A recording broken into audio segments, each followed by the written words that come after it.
साल 2012 निर्भया गैंगरेप से करीब 10 महीने पहले दिल्ली की सड़कों पर वही सब हुआ था जो दिसंबर महीने में दोबारा निर्भया के साथ हुआ।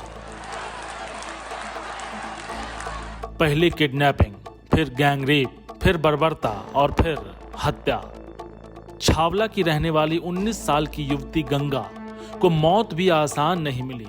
गंगा के जिस्म को दांतों से काटा गया, फिर उसके सिर पर घड़े से हमला किया। दरिंदों का मन इतने से भी नहीं भरा तो उसने गाड़ी से लोहे का पाना और जैक निकाला और उसके सिर पर वार किया। इतना ही नहीं, गाड़ी के साइलेंसर से दूसरे औजारों को गर्म कर जिस्म को जगह जगह दागा। गर्म लोहे के औजार से उसके प्राइवेट पार्ट को भी जलाया। इतने से भी मन नहीं माना तो बियर की बोतल फोड़ी और गंगा के जिस्म को काटने लगे। अंत में तड़प तड़प कर गंगा ने दम तोड़ दिया, लेकिन दरिंदों का मन नहीं भरा। उसने बियर की टूटी बोतल प्राइवेट पार्ट में घुसा दी, लड़की की आंखें फोड़कर उनमें कार की बैटरी का तेजाब भर दिया। 2014 में निचली अदालत ने रवि, राहुल और विनोद तीनों दोषियों को सड़कों पर घूमने वाला हिंसक जानवर बताते हुए उन्हें फांसी की सजा सुनाई। अगस्त 2014 में हाई कोर्ट ने भी फांसी की सजा को बरकरार रखा। फिर क्या वजह हुई कि सुप्रीम कोर्ट ने इन तीनों दोषियों को बरी कर दिया? नमस्कार, मैं दीपक सिंह सरोची। दिल्ली का 10 साल पुराना छावला केस एक बार फिर से चर्चा में है। सुप्रीम कोर्ट ने सोमवार को गैंगरेप और हैवानियत के मामले में फैसला बदलते हुए 3 दोषियों को बरी कर दिया। देश की सबसे बड़ी अदालत के इस फैसले से गंगा के परिवार वाले निराश हैं। गंगा की मां ने सुप्रीम कोर्ट के फैसले पर अपनी प्रतिक्रिया जाहिर करते हुए कहा कि वह हार गई। वह इस फैसले के इंतजार में जिंदा थी। उन्हें उम्मीद थी कि सुप्रीम कोर्ट से उनकी बेटी को इंसाफ मिलेगा, लेकिन इस फैसले के बाद अब उनके जीने का कोई मकसद नहीं बचा है। वहीं सुप्रीम कोर्ट ने पुलिस की लापरवाही की वजह से दोषियों को बरी कर दिया। मीडिया रिपोर्ट्स के मुताबिक पुलिस ने 16 फरवरी को आरोपियों के डीएनए टेस्ट सैंपल लिए, लेकिन अगले 11 दिनों तक सैंपल पुलिस थाने के माल खाने में पड़े रहे। जानकार बताते हैं कि दोषियों को पुलिस की इसी लापरवाही का फायदा मिला। यही वजह रही कि 2014 में जिस मामले को लोअर कोर्ट ने रेयरेस्ट ऑफ रेयर मानते हुए फांसी की सजा सुनाई, सुप्रीम कोर्ट ने सबूतों के अभाव में उसी मामले में दोषी करार दिए गए तीनों आरोपियों को बरी कर दिया। वहीं आज दूसरी खबर में हम लोग बात करेंगे भारतीय वायुसेना में एयरमैन एक्स और वाई समूह की भर्ती के लिए जुलाई 2021 में आयोजित की गई परीक्षा की, जिसमें कुल 6.34 लाख उम्मीदवारों का रिजल्ट अग्निपथ योजना के चलते रोक दिया गया है। न ही परीक्षा का परिणाम जारी किया गया है और न ही उम्मीदवारों से वसूली गई फीस वापस की गई। तो बने रहिए हमारे साथ आपके अपने कार्यक्रम में, जिसका नाम है मसला क्या है।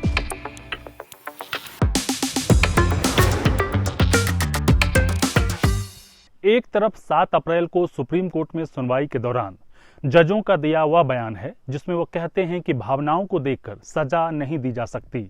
सजा तर्क और सबूत के आधार पर दी जाती है। हम आपकी भावनाओं को समझ रहे हैं, लेकिन भावनाओं को देखकर कोर्ट में फैसले नहीं होते हैं। वहीं दूसरी तरफ इस मां की रोती हुई तस्वीर। गंगा की मां कहती हैं, 11 साल बाद यह फैसला आया है। हम जंग हार गए। मैं उम्मीद के साथ जी रही थी। मेरे जीने की इच्छा खत्म हो गई है। मुझे लगता था कि मेरी बेटी को इंसाफ मिलेगा। पहले एक बार यह वीडियो देख लीजिए। फैसला 11 साल बाद ही फैसला आया। करते हार गए मैडम, हम हार गई। मैं इंसाफ मिला चुका। देखते क्या है, मुझे कुछ पता नहीं। कुछ तो गड़बड़ हुई है, कुछ तो गड़बड़ है। जी इंतजार में जी रही थी मैं। तुम्हें जीने की इच्छा खत्म होगी। अब मिल जाएगा, मेरे बेटे को इंसाफ मिल जाएगा। नहीं मिला। हालांकि गंगा के पिता ने कहा है कि भले ही वह सुप्रीम कोर्ट के फैसले से टूट गए हैं, लेकिन आगे की कानूनी जंग जारी रखेंगे। उन्होंने कहा, हम यहाँ न्याय के लिए आए थे। ये अंधी कानून व्यवस्था है। दोषियों ने हमें कोर्ट रूम में ही धमकाया था। हमारे 12 साल के संघर्ष को नजरअंदाज कर दिया गया, लेकिन हम कानूनी लड़ाई जारी रखेंगे। सुप्रीम कोर्ट के इस फैसले के खिलाफ सोशल मीडिया पर भारी प्रतिक्रिया देखने को मिल रही है। महिला एक्टिविस्ट योगिता भयाने ने सुप्रीम कोर्ट के फैसले पर निराशा दिखाते हुए अपने ट्विटर हैंडल पर लिखा, साल 2012 में निर्भया मामला हुआ तो पूरा देश सड़कों पर था। निसंकोच कानून के किताब में बदलाव कर दिया गया। लेकिन छावला की बेटी के मामले को लेकर कोई आक्रोश नहीं, कोई शोर नहीं। देश की सबसे बड़ी अदालत को इस जघन्यतम अपराध के अपराधी को बेनिफिट ऑफ डाउट देने में कोई संकोच नहीं हुआ। वो आगे लिखती हैं, दिल्ली छावला गैंगरेप केस में सुप्रीम कोर्ट ने फांसी की सजा को बदलकर गंगा के कातिलों को बाइज्जत बरी कर दिया है। जिस तरह गैंगरेप के बाद उसकी आंखों और कान में तेजाब डाला, पेचकस से आंखें फोड़ दी, गुप्तांग में शराब की बोतल घुसा, बोतल फाड़ दी, जिस तरह से उसके साथ हैवानियत हुई, उसको फांसी देने की जगह बरी कर दिया गया। चर्चित कवि और विचारक अशोक कुमार पांडे अपने ट्विटर हैंडल पर लिखते हैं, गंगा का भयावह बलात्कार हुआ, हत्या हुई, हाई कोर्ट ने मौत की सजा दी, सुप्रीम कोर्ट ने बाइज्जत बरी कर दिया। लेकिन फिर अपराधी कौन था? किस हैवान ने की यह हरकत? वह कभी गिरफ्तार क्यों नहीं हुआ? कैसे इस तरह के अपराध में यह सवाल नहीं पूछा गया? क्यों सब चुप हैं इस पर? वहीं प्रियंका जोशी नाम की एक ट्विटर यूजर लिखती हैं, गंगा का सामूहिक दुष्कर्म हुआ, फिर उसकी आंखों और कानों में तेजाब डाल दिया गया, प्राइवेट पार्ट के पेचकस घुसाया गया और शराब की बोतल डालकर फोड़ दी गई। पर सबसे बुरा आज हुआ जब सुप्रीम कोर्ट ने उसके आरोपियों को बाइज्जत बरी कर दिया। वहीं उत्तराखंड के पूर्व मुख्यमंत्री हरीश रावत ने अपने ट्विटर हैंडल पर लिखा, अभी अभी एक अत्यधिक दुखद खबर आई है। माननीय सुप्रीम कोर्ट ने गंगा के साथ विभत्स बलात्कार और उसकी हत्या के लिए जिम्मेदार अभियुक्तों को, जिन्हें जिला न्यायालय और माननीय हाई कोर्ट ने सजाए मौत दी थी, बरी कर दिया है। हालांकि उत्तराखंड के मुख्यमंत्री सीएम पुष्कर सिंह धामी ने एएनआई से बात करते हुए कहा, इस मामले को उच्चतम न्यायालय में देख रही वकील चारू खन्ना और केंद्रीय मंत्री किरेन रिजिजू से भी बात की है। गंगा हमारे प्रदेश की बेटी है, उसको न्याय दिलाने के लिए हम हर संभव प्रयास करेंगे। सोशल मीडिया पर लोग इंसाफ की गुहार लगा रहे हैं। इसके साथ ही कई ट्रेंड भी चला रहे हैं। आपको बता दूं कि हाईकोर्ट के फैसले के बाद दोषियों ने सुप्रीम कोर्ट में अपील दायर की थी, जिसके बाद सुप्रीम कोर्ट में बहस के दौरान सभी पक्षों ने अपनी दलील रखी। एक बार देखते हैं सुप्रीम कोर्ट में सुनवाई के दौरान किसकी तरफ से क्या दलील दी गई। दोषियों के वकील ने कहा, इस मामले में उसके मुवक्किलों की उम्र, फैमिली बैकग्राउंड और क्रिमिनल रिकॉर्ड को भी ध्यान में रखा जाए। एक मुवक्किल विनोद दिमाग से कमजोर है, पीड़ित को लगी चोटें भी गंभीर नहीं हैं। वहीं दलील के विरोध में additional solicitor general Aishwarya Bharti ने कहा, 16 गंभीर चोटें थीं, लड़की की मौत के बाद उस पर 10 वार किए गए। ऐसे ही अपराध माँ बाप को मजबूर करते हैं कि वो अपने लड़कियों के पंख काट दें। वहीं दिल्ली पुलिस ने सजा कम किए जाने का विरोध करते हुए कहा था, यह अपराध केवल पीड़िता के खिलाफ नहीं है बल्कि समाज के खिलाफ है। यह जघन्य अपराध है। हम दोषियों को किसी भी तरह की राहत दिए जाने के खिलाफ हैं। सुप्रीम कोर्ट ने फैसला पढ़ते हुए क्या कहा, एक बार उस पर भी नजर डाल लेते हैं। अदालतें सबूतों पर चलकर फैसला लेती है, ना कि भावनाओं में बहकर। आरोपियों को अपनी बात कहने का पूरा मौका नहीं मिला। बचाव पक्ष की दलील थी, गवाहों ने भी आरोपियों की पहचान नहीं की। कुल 49 गवाहों में 10 का क्रॉस एग्जामिनेशन नहीं कराया गया। आरोपियों की पहचान के लिए भी कोई परेड नहीं कराई गई। निचली अदालत ने भी प्रक्रिया का पालन नहीं किया। निचली अदालत अपने विवेक से भारतीय साक्ष्य अधिनियम की धारा 165 के तहत सच्चाई की तह तक पहुंचने के लिए आवश्यक कार्यवाही कर सकता था। ऐसा क्यों नहीं किया गया? जबकि जांच में जानकारी मिली थी, गंगा के साथ गैंगरेप करने के अलावा आरोपियों ने उसके शरीर को सिगरेट और गर्म लोहे से दागा था।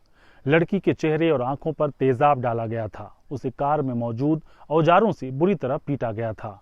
गंगा मूल रूप से पौड़ी गढ़वाल की रहने वाली थी। वह दिल्ली में छावला इलाके में रहती थी।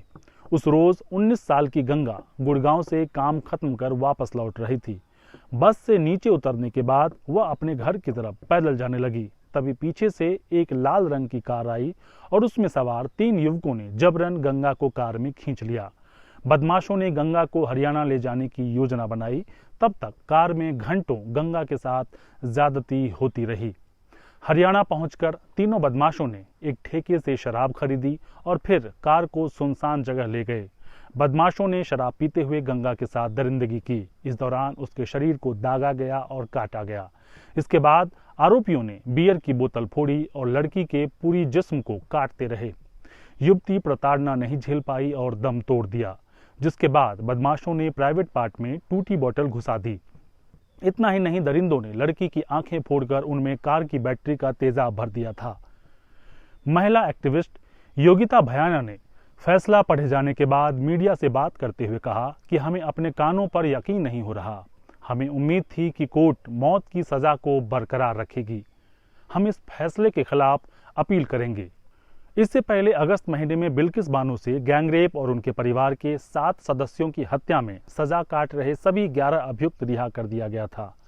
गुजरात सरकार की माफी नीति के तहत 15 अगस्त को जसवंत नाई, गोविंद नाई, शैलेश भट्ट, राधेश्याम शाह, विपिन चंद्र जोशी, केशर भाई, प्रदीप, बाका भाई वहानिया, राजू भाई सोनी, मितेश भट्ट और रमेश चंदाना को गोधरा उप कारागार से छोड़ दिया गया। फिलहाल इस मामले में भी सुप्रीम कोर्ट में सुनवाई जारी है।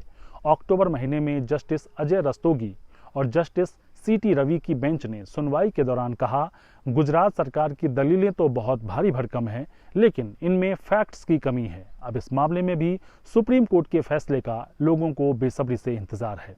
अब बात दूसरी खबर की। अग्निपथ योजना के चलते 2021 में वायुसेना भर्ती परीक्षा देने वाले 6.34 लाख उम्मीदवारों का रिजल्ट रोक दिया गया है। सूचना के अधिकार यानी कि आरटीआई के तहत जानकारी मिली है कि अग्निपथ सैन्य भर्ती योजना शुरू होने से पहले जुलाई 2021 में भारतीय वायुसेना में भर्ती होने के लिए हुई एयरमैन एक्स और वाई समूह की परीक्षा में शामिल हुए उम्मीदवारों को अधर में छोड़ दिया गया है। इतना ही नहीं, ना तो परीक्षा का परिणाम जारी किया गया है और ना ही वसूली गई फीस वापस की गई है। उत्तर प्रदेश के बुलंदशहर के रहने वाले छात्र मोहम्मद कामिल को आरटीआई के तहत जानकारी मिली है कि इस परीक्षा के लिए कुल 6,34,000 उम्मीदवारों ने आवेदन किया था। मोहम्मद कामिल वायुसेना के उम्मीदवारों में से एक थे। जानकारी के मुताबिक पहले इस परीक्षा का आयोजन साल में 2 बार होती थी, लेकिन 2020-21 में यह केवल एक बार आयोजित की गई। हालांकि अब सशस्त्र बलों में भर्ती के लिए संविदा आधारित नई अग्निपथ स्कीम आ गई है। पिछले साल 12 जुलाई से 18 जुलाई के बीच परीक्षा का आयोजन किया गया था। अधिसूचना के मुताबिक परीक्षा परिणाम 1 महीने के अंदर घोषित किया जाना था, लेकिन अब तक रिजल्ट नहीं आया है। वेबसाइट पर एक नोटिस डालकर कहा गया है कि प्रशासनिक कारणों से परिणाम घोषित करने में देरी हो रही है। इतना ही नहीं, कामिल के बयान के मुताबिक संबंधित वेबसाइट भी इंटरनेट से हटा दी गई है। अब तक यह वेबसाइट उम्मीदवारों को परीक्षा के नतीजे के संबंध में आवश्यक जानकारी देने के लिए इस्तेमाल की जाती थी। नई दिल्ली स्थित वायु भवन में कार्मिक सेवा निदेशालय ने कामिल के सवालों के जवाब में 6 अक्टूबर को जानकारी उपलब्ध कराते हुए कहा कि परीक्षा के लिए आवेदन जमा कराने वाले उम्मीदवारों की कुल संख्या 6,34,249 थी, जबकि उम्मीदवारों द्वारा परीक्षा शुल्क के रूप में 250 रुपये जमा कराए गए थे। सभी छात्रों से वसूला गया कुल शुल्क इस लिहाज से 15.85 करोड़ रुपए होता है। आज के लिए बस इतना ही। कल फिर होगी मुलाकात किसी नए विषय के साथ। मसला क्या है कार्यक्रम में आप देखते रहिए एडिटर जी हिंदी। नमस्कार।